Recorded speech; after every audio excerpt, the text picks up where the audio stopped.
There is nothing wrong with your internet. Do not attempt to adjust your settings. We are controlling the podcast. We control the squealing and the screams. We can make your heart flutter, your eyes blur from tears, or sharpen your mind to crystal clarity. For the next hour, sit back. We are in control of what you hear. We repeat, there is nothing wrong with your settings.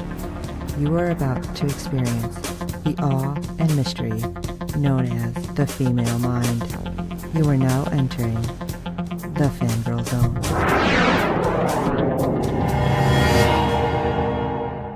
Welcome to SYFY Talk on the Fangirl Zone, a podcast where we discuss the shows on the SYFY channel. I'm Steve. And I'm Sean, Fangirl S, and tonight we'll be discussing episode 4 of season 4 of The Magicians.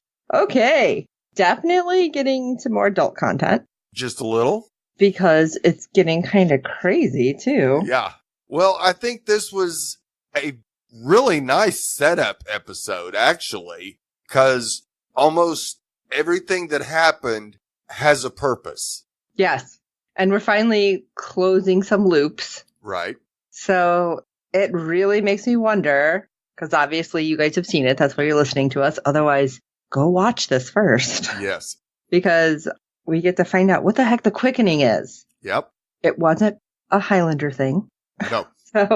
And we get to actually find out what happened to Josh and how he even got this sexually transmitted lycanthropy. Yeah.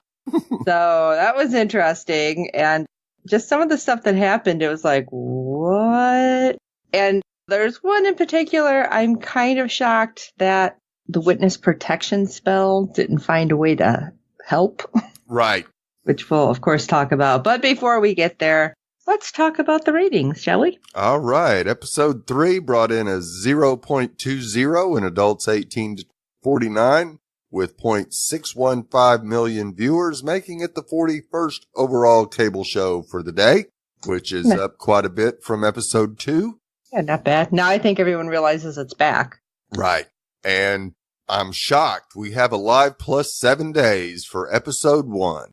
Oh my gosh, we haven't seen that in I don't know how long. Yeah. Tied for 18th in adults 18 to 49. Total gain going from a 0.2 to a 0.5 for an increase of 0.3. It tied for 6th in adults 18 to 49 percentage gain, increasing by 150%. It was 22nd in viewers total gain going from 0.611 to 1.380 million viewers for an increase of 0.769 million viewers, and it was 8th in viewers percentage gain, increasing by 126%. That's pretty impressive. That's more like we're used to. So yeah. Those that are screaming that the ratings are down, no, they're not. They're doing just fine. Thank you. Because we're getting numbers from Live Plus 7 and over 1 million viewers and a 0.5 in adults 18 to 49. That's where we want to be. Yeah. Like I said, I think it just finally everyone realized, oh yeah, it's back. So right. Everybody's catching up. All right, let's get into Marry, Fuck, Kill. Josh gives Margot a muffin and Julia drinks schnapps. What? Can you be any seriously? more vague? All right, SYFY, can you just hire me to do your little synopsis? Because I know I can't do worse than this. Right. You literally just said 2 moments, not even encompassing everything. No. Wow. Okay. Well, let's jump into it. Yeah. Well, we open with Not Elliot staring at what he removed from Bacchus as Josh is making muffins. We still don't know what this is, and it doesn't look as bright now. No, it's definitely hardened and dark. Now, do you think that's because he's holding it, or because it was taken out, it's not thriving? I mean, I have no idea. Right, and neither does Not Elliot, but I think it is because it was taken out.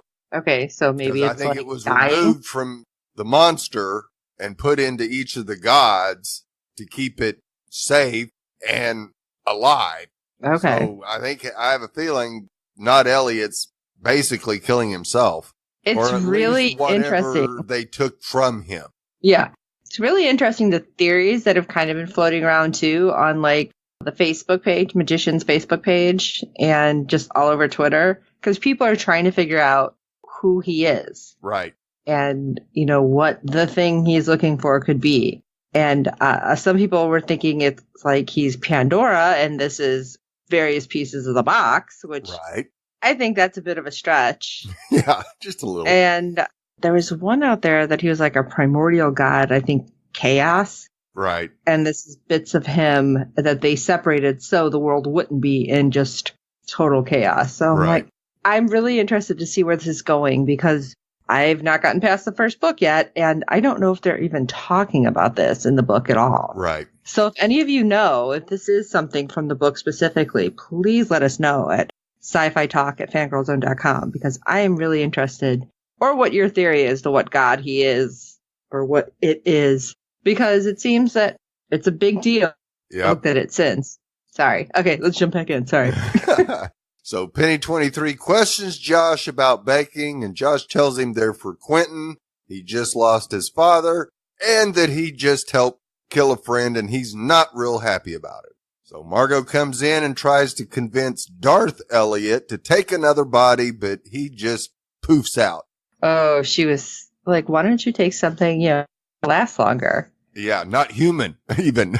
Right, and I'm Hillary, but I thought she was going to lose it. Oh, yeah. So later, Josh offers her a muffin, and she's surprised by how well it tastes. That was kind of funny. Ball of carbs. Right. And we see Josh noticing how sexy Margot is, but then starts to change into a wolf, which jumps on top of Margot. And I'm like, oh my God, is this real? Is it not real? Right. Because then when he wakes up in bed and there's blood, I'm like, oh my God, was that real? Yeah. What did you do to Margot? Yeah, I'm like, is this all a dream? I don't know. Right. So weird. Yeah, we don't even find out for a while. The next day, Julia asks Q if he wants her to go with him, and he tells her that he missed the funeral and nothing she says to his mom is going to change that. I don't know. I would probably still want my friend there. I mean, it's better to have support. But if your mom is always going to treat you like a kid that's always breaking things, then no, I don't think I'd want my friend seeing me humiliated like that by my mother. But they've been friends for a really long time. So that's true. I mean, she's always seen what his mom was like. Right. Yeah, she was the only one that would know that. But he asks about her, and she tells him she's going to go through all of Marina's stolen books to see if she can find out why she's indestructible but can't do magic. Cut back to Josh, who's trying to clean up the mess. Penny 23 comes in and figures out what's going on with Josh and the quickening. He's like, is that blood? It's like, on your face? Unfortunately, Julia interrupts, asking for help, and Josh mentions the Monads might be able to help her out, and Penny agrees to take her back to Bacchus's camp. I was wondering if the Maenads were going to come back into play at all, just because Darth Elliot didn't kill Bacchus's Maenads. There we go. So I kind of figured they'd have to come back into play. Right. Okay, well, we'll cut over to Team Library, and we see that the person who grabbed Alice is none other than Christopher Plover. Oh my God. Yeah. I thought you were dead. Yeah. And he tells her he's been living in hiding from the librarians and apologizes for grabbing her. Well, Alice knows who he is. He's the one that molested Martin Chatwin, which turned him into the beast. And started this whole craptastic journey. Yes. He wants her help, and he knows why she didn't leave with Santa, and wants to make a deal, taking her to the revision room for her help getting to a new world where he can be happy. Yeah, I think Alice and I want to see a world where you are happy. Right. And of course, they discuss that they've both done things that they've regretted, but Alice feels like she doesn't deserve to be happy. Come on, Alice. That's been Alice all along, but if Christopher Plover can find a way to forgive himself for what he's done, now, of course, Martin tortured him for years and years and years, so he kind of felt like he's probably paid back his transgressions, and in full and then some. I don't know about that personally, but. Right. Well, he does. I didn't say everybody does. Yeah, no, you can't pay back molesting a child. It's impossible. But at least he has found a way to feel like he deserves happiness. And what Alice has done is nothing nearly as bad as what Plover did. No. And so why can't she? That needs to be something that that needs to be an earworm for her. And Alice finally agrees to the deal and gets into the revision room and gets the books. Yeah, it was really neat because when they're there, Plover tells her, okay, yeah, because I found this magic to be able to just write everything because I was following magic and not writing my books like I was supposed to. He's like, but you can't get the discipline again. Right. Not if you can bend light. So I thought that was really neat. Season 1. Right. We really haven't heard it all since then. Right. Actually, like since, was it even the first episode? Yeah. Maybe second? So it's been early. But we still haven't seen Jewel State, which I forgot to mention. Right. That at the end of the last episode, that was swearing when she seen Santa, was Jewel State. Yes. Firefly. And I just love that she's in there. And I think she's going to be back. And I'm not 100%. So. I want her to have more lines, of course. Right. But I don't think we've seen her. But then again, like I didn't catch it the first time I watched. No, it didn't. Of them in the room. Right. Well, you weren't the only one and I'm a big Jewel State fan, and it just went right over my head. I guess it was because she was dressed up looking like she was from the 40s that it just didn't register to me. Yeah. So, of course, we get our first kick in the teeth as Alice reads Q's book and informs Plover that Q is going to die in a couple of weeks. What? Yeah. Hold on a minute here. We can't have that happening. Oh? So, we know Alice is going to have to get out of there somehow and make it quick. So, let's cut over to Team Goddess, and we see Julia and Penny 23 arrive at Bacchus's camp, and they find Shoshana about to hang herself because she doesn't have a god to serve. Okay, we do have to talk about the forest, though, for a second. Okay. Because, oh my gosh, get an entire forest do the walk of shame? Yeah. It's like this whole place is sticky. I was like, oh my god. Yeah. Must have been a hell of a party. Yeah, absolutely it was. Now, Julia tells her that she was a goddess, but gave away her powers, can't do magic, which convinces Shoshana to check her claim, but reading Julia's aura is inconclusive. And oh my God, that was hilarious. Oh, she's like, are you sure? Yeah. Listen, Shoshana, who's just walking up being like, hey, hey, hey. Yeah. I don't think anybody. Right. So Shoshana tells them that the only way is to have a true believer bathe her feet with oil while being totally naked.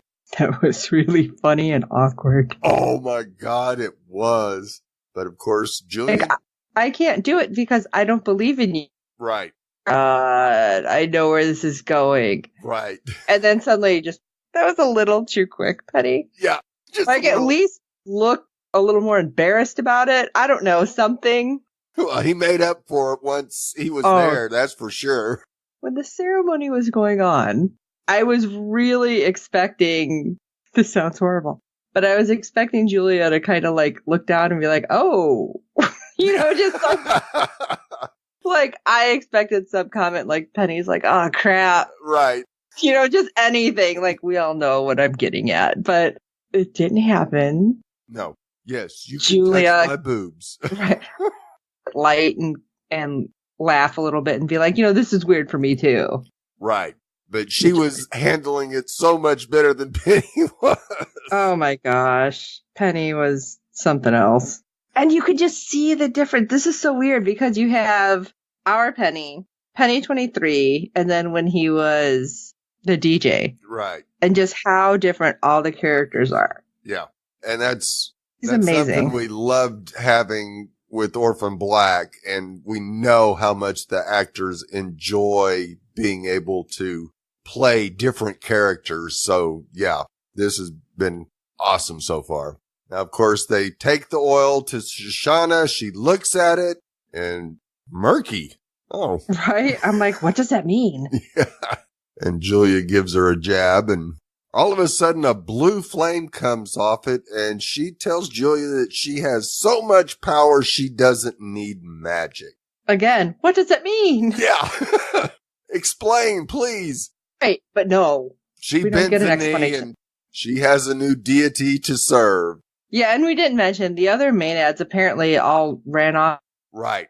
So she was the last one left. Now that she's following Julia, how is she going to get other Maenads then? Because, I mean, aren't there supposed to be a bunch that help the goddess? Right. There was a whole bunch that, like Josh said, the magic B12 shot to bring Bacchus back when he was completely blitzed.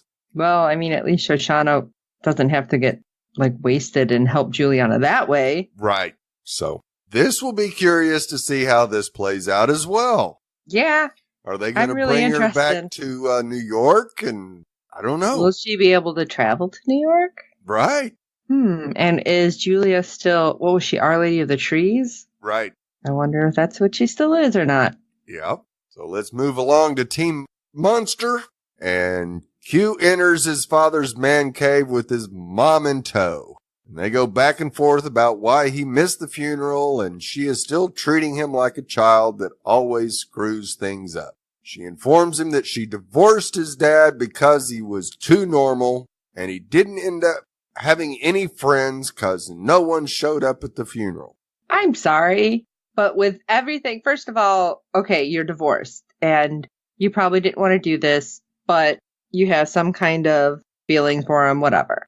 But that was the shittiest thing you can say, especially when Q's already even like, I'm sorry I wasn't there, because obviously we know why. Right.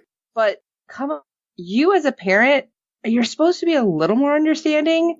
It was like, to me, she was like a second or third stepmom who didn't really care, Like, Exactly. This is your child. My God. Yeah. And apparently she married another woman. So what? That's going to make her cold and No, distant? not at I'm like, not at what all. the hell, lady? Yeah. But I have of course, you know what? Now, if it was her wife, who really had no, this fight is a bad way to say it, but you know what I mean? right. No emotional connection at all. I guess I can see, this cold and distant attitude. Right. But it's Q's mom. Yeah. My But God. apparently she's been that way her whole life to him. So Yeah, I don't know. Maybe this is her way of person. yeah, could be. Now she informs him that she has a guy that wants the stuff, but it has to be boxed by tomorrow. And Q tells her that he's got it. And later on, we see Darth Elliot pop in, telling Q he's bored, and Q tells him he's almost done. Darth Elliot picks up one of Q's father's planes and tosses it against the door and breaks it. Uh-oh, this isn't going to end well. I thought Q was gonna, fire up some crazy magic all of a sudden. Oh, yeah. Pull a Julia and all of a sudden be a god killer again. Right? Now, of course, they have a discussion about Darth Elliot not understanding Q's feelings for his parents, which if you boil it all down, this is exactly what Darth Elliot is going through. The gods are his parents, and he feels spited. Okay, I see that. Q finally picks up a plane and throws it against the wall, and then both of them start throwing planes. So they basically destroy all of his dad's planes. It's like, okay, maybe this is what he... And I was cool with it the next moment with Darth Elliot. Right, because Darth asks him if it made him feel better, as he enjoyed it, and informs Q that Elliot is dead. And right there, the look that, oh my God, Jason Ralph had. Yeah. His face just fell. Yeah. Oh, it was heartbreaking. Absolutely. This was about as bad what we experienced in Deadly Class with Billy explaining, what happened. Because in that one, Billy had emotion, but it was like the other end of the spectrum. You have Darth Elliot having zero emotion, and just explaining this. And then like, oh yeah, and I felt the soul leave and blah, blah, blah. It's like, what the hell? And it's like, how do you react to that? There's like no way to react. No, he can't. Because his life is in danger. Right. Absolutely it is. He can't even, there's nothing Q can do in that moment than just kind of look at him dumbfounded. Right. Wow. Yeah. So hopefully Q will figure out that Darth Elliott has got parent problems in time to save his own life. I hope so. So now let's go to Team Lycan. Josh goes to break bills and talks with the professor that he apparently got infected from. Okay, so first of all, I don't think professors are supposed to be sleeping with their students. Yeah. You totally knew what you were doing. Oh, absolutely she did. That's even like more messed up. Yeah. She's just spreading this all over break bills. Oh my gosh. How many other people are infected? Right. Of course, he wants to know what's happening to him, and she tells him it's like a curse, but fortunately it only happens every 30 years or so. Oh, really? I don't believe it. Now, maybe the quickening does, but every time you sleep with somebody, you're giving it to them. Right. And of course, she informs him that the curse wants to infect other people via sex or to kill someone. One or the other. You're either going to give me the satisfaction of killing something or you're going to spread me around. What? Yeah. Tells her he will just lock himself up, and she tells him that he will rip himself to shreds doing that. Oh, great. There's no way out of this. Right. Of course, he asks if she's done anything, and she goes, of course. Why do you think I'm so calm? Lady, you're right up there with Mayakovsky, I think. Right? I'm messed up. Very messed up. Especially if she's like, just do Tinder. It's like, oh my God. So you're just going to infect people who aren't even part of the magical world, so they really don't know what's going on? Yeah. And then I start thinking, here's weird random. Okay, does that mean all these like brutal serial killers were infected with like lycanthropy in their world? Who knows? Maybe. Might be an explanation. I had when I was watching this, but it did. Yeah. So later, Josh tells Margot what's going on with him, and he doesn't know what to do. So Margot takes charge and tells him they're going to fix it. First, she offered up Todd. Right. Because he owes me. I'm like, what? Yeah, there was plenty of people at break bills that she wouldn't mind not having around anymore. Right? But poor Todd, man. Every time she's like, I don't think he owes you this much. Right. And so they go through Marina's books, and Margot finds something from an Indonesian tribe which might work, but her Indonesian needs to be improved. Well, of course, Josh's phone goes off, and it's an Uber alert, and he realizes that Isaac had sex with one of his rides and has to go tell her what's going on. That's messed up. Yeah. So, but holy crap. Yeah. We find out what happens to a normal human that's not involved in magic. Josh shows up at the girl's apartment and tells her that he's Isaac's friend and that Isaac has laryngitis and all his fingers are broken. So he can't call and he can't text. That sounds totally right. Yeah. Finally tells him that she's been freaking out the last couple of days and the mess isn't too bad, is it? Oh my God. So he goes into her bedroom and it just is sick. Dismembered body pieces everywhere.